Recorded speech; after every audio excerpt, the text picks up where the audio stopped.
Hey, it's Joe from eattheplanet.org. I finally made it out to do another video. It is January 2nd, so Happy New Year's. Finally, winter has come here. It's a little cold today. It's in the 30s, so I'd say that's winter weather. Today I'm going to go over 2 edible berries that can be found in winter and 1 edible nut, a wild nut that can be found in winter. So the first thing we're going to start with is this big mass behind me. This is a very underappreciated plant in my opinion. There's not loads of information on websites about it. This is the common greenbrier vine. The scientific name is Smilax rotundifolia. And this plant, the entire plant's edible, including leaves, stems, roots, and the berries. Now the caveat here is I can't find anywhere that says that the berries on this specific species are edible. But this is a well-known genus, including the traditional sarsaparilla plant. So that has a long history of use, and nothing else in this genus gives any red flags as to any kind of toxicity. And I've been eating the berries on these vines for years. So I consider them edible. You can do your own research, but from my perspective, there's nothing would indicate they're toxic. They taste good. And other plants in the genus don't have any toxicity issues. So we'll start with identification of this plant. Again, the common greenbrier. The first thing I already pointed out, which is that it forms these masses, tangled masses of thin vines. The vines do not get thick. That's an identification feature. They do not grow in width very much at all. They only grow in length. So they end up being long, messy vines like the one behind me. And now we'll go over a couple of other identification features. Now this obviously looks like a tangled mess here. This vine is intertwined with a wild rose, multiflora rose, and that's actually ends up being common. This vine weaves through all kinds of other prickly plants, but there is a good identification feature for this particular plant. As we zoom in here, you'll notice that there's green stems and brown stems.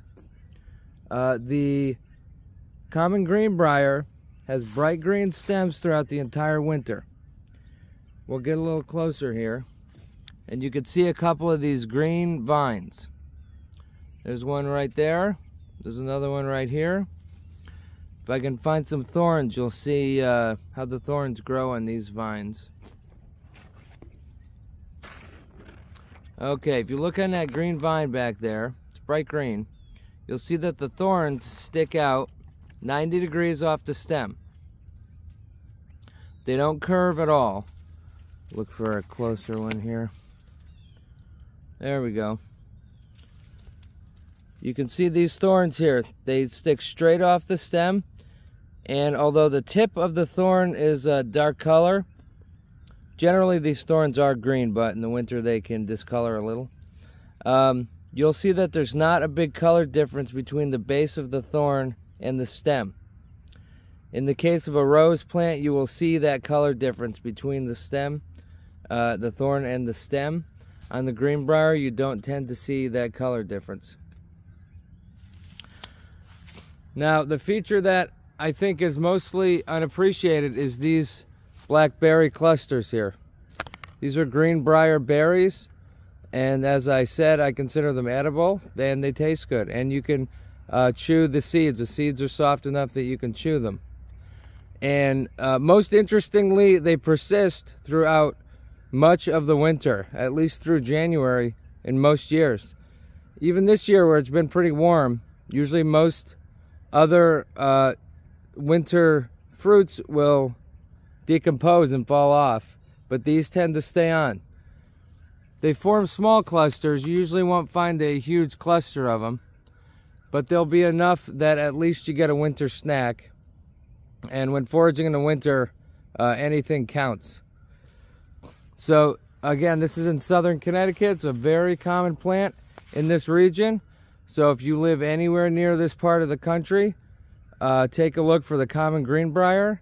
And if you live in other parts of the country, there are other species. So you can Google if there's any smilax, S-M-I-L-A-X species in your area. All right, here we have another 2 thorny shrubs here. I'm going to focus only on one of them. Both of these are invasive. It just looks like a thorny mass right here. I'm going to distinguish the multiflora rose from the Japanese barberry. Both, like I said, invasive. They both actually have edible winter berries. The barberries are slightly better and slightly more useful. But neither of these taste excellent. But again, when you're foraging in the winter, anything counts. And also the barberry, interestingly, contains berberine, which is a medicinal component, so that might be of interest to certain people. So this is common, where you'll just see masses of thorny shrubs all mixed together. You can see a few red berries hanging off these plants. Oftentimes when I'm foraging with groups, I'll be pointing out a plant and then another plant nearby looks similar and people think it's the same plant. That obviously could be hazardous if one of the plants is poisonous. In this case, they're both edible, but it's just worth pointing out which is which and to let you guys know that this happens all the time. These berries right here are rose hips from multiflora rose. As I pointed out before, rose thorns have a big... Oh, my glove's stuck on there. There we go. Rose thorns have a big color differentiation between the stem and the thorn. They also have curved thorns. So that's a pretty good identification for rose. And these multiflora rose hips last through the winter. Now, the reason people don't eat rose hips commonly off the plant is they do have some fibers inside protecting the seeds. So they're edible and the taste is decent, but those fibers make them somewhat unpleasant to just eat off the plant, although you can make a tea if you wanted to. The other one I'm going to focus on here is this barberry stem here. So you can see that these thorns are much different. They're very skinny, and they do come at a little bit of an angle, but the thorns themselves don't curve. And these really are brutal when you get knocked into them because they're so thin, they just stick right into your skin. But they do have edible winter berries, these red berries. There's a hint of sweetness, but typically they end up being more bitter than sweet. All right, here we go. I got a couple of berries here. These are edible. I've had people try them, and it's always a mixed result. You first taste it, and you taste a little bit of sweetness. And then it gets a little bitter, and then it gets a little sour. It's definitely a complex, interesting flavor, but usually afterwards people end up saying it's too bitter and sour and not sweet enough to be worth it. But again, winter foraging, you take what you can get, and it does have the medicinal components of berberine, although usually that's extracted from the bark or the root bark in this plant. All right, we're going to take a look at one edible nut that's native in Connecticut, and we'll take a look at that now. This was not my intended target, but I walked by it and it fits the theme, so I'll talk about this shagbark hickory briefly. This is a shagbark hickory, as I mentioned. This hickory has nuts on the larger end. Most hickory nuts are on the smaller end. So this is one of the only hickories that's worth at least attempting to harvest some of the nuts. Whenever you're doing nut harvesting, basically the easiest way that I harvest a few nuts is I get a rock and I just smash them and pull out the edible parts from the inside. I'll show you that on the next one. I'm going to pick up some of these husks and nuts so you can see what they look like.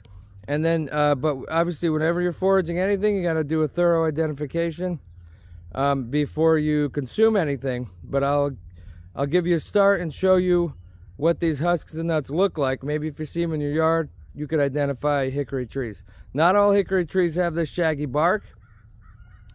This is obviously just an identification feature for the shagbark hickory, hence the name. Okay, here we've got hickory husks just littering the ground. Okay, these aren't even the part that'd be considered the nut. These are just husks that cover the nut. These over here are hickory nuts. The edible part's on the inside, and the squirrels know it. That's why they're all empty now. But what you'd have to do typically is peel off the husk a little earlier in the year. November should be a good time. January now is a little too late. The squirrels have gotten to most of them. So what you normally have to do is peel off these husks. They're pretty dark colored now, but they're green when they fall from the tree. And then smash these nuts, and then you can get the edible part from the inside. This one actually has the edible part showing right there, but it's just too old and decayed to be useful, but at least you could see. And it's still a very small amount of edible nut meat, is what they call it, that comes from this hickory nut. That's why I kind of hesitantly said it's at least worth attempting to forage. But hickory nuts typically are difficult to get any kind of significant quantity when foraging. Alright, this nice large tree here, it's actually right by the road, is a butternut tree. A butternut is a type of walnut native to New England. And we're going to look now and see if we can find some walnuts. Technically they're called butternuts, but like I said, they're in the genus. See a bunch here on the ground. These are them with the husk starting to decay. And this is with the husk decayed off. I'm going to see if there's any spent ones here. No, I have another tree on the other side of the house, and most of them have already decayed and cracked open, and I can show you those. Oh, here we go. This is what they look like when they crack open. So obviously at that point you can't harvest them anymore. The other tree at the other side of the house, most of them were too far gone to harvest. But this looks like there's a lot that are good to harvest. You want to get them right when they're just falling out of the husk. When the husk has decayed a little bit, that's a good time to open them up. These husks are sticky and messy when they're green, so you can leave them on the ground until the husks decay off. With butternut, that works. Now I'm going to take them over to a rock and just smash them, and we can see what's inside. Alright, this is my smashing setup here. We're just going to put that on. Give it another try. Oh boy, these are tough. There we go. Alright, now the light colored parts are all the edible parts. So you have to pick through here afterwards. This part's edible. This part's edible. This part's edible. I mean, this is the quickest way to try the walnut here. There may be better ways to process them in bulk, but at least this opens them up. So if this stuff on the inside, here's a good example. That's a nice light color. If it's not a nice light color, if it's brown, it's too far gone, starting to break down. And you'll see I didn't actually get much from one. But if I smash a few, then we'll see how much I get. Alright, here we go. That's it. That's from 3 butternuts. I mean, it's something, and it tastes pretty good. It just tastes like crushed up walnut. We'll go over a couple identification features. Winter ID on the tree itself is difficult, but at least you can identify the nuts on the ground. Alright, the bark is pretty furrowed, as you can see here.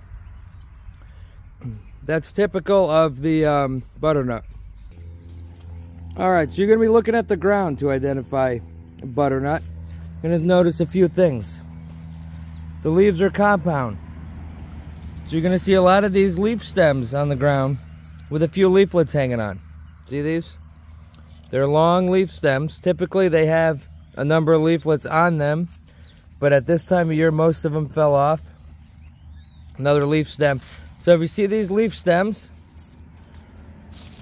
and these nuts, okay, that's what the husk looks like as it starts to break down. That's what the nut looks like. And these are all over the ground.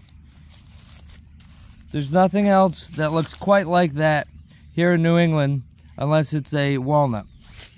Now, there's black walnuts also common and also edible. The main difference is this fruit here on the butternut is elongated. The black walnut's going to have much more of a rounded fruit, almost looks like a lacrosse ball or something. It's not going to be elongated like this. Alright guys, hopefully I taught you something about foraging for nuts and berries in the winter. If you liked the video, like and subscribe. And also leave in the comments if you have any questions for me. Or if you were able to find any of these wild edibles. I'd be interested to know how you used them, or if you did find them. So thanks again for watching.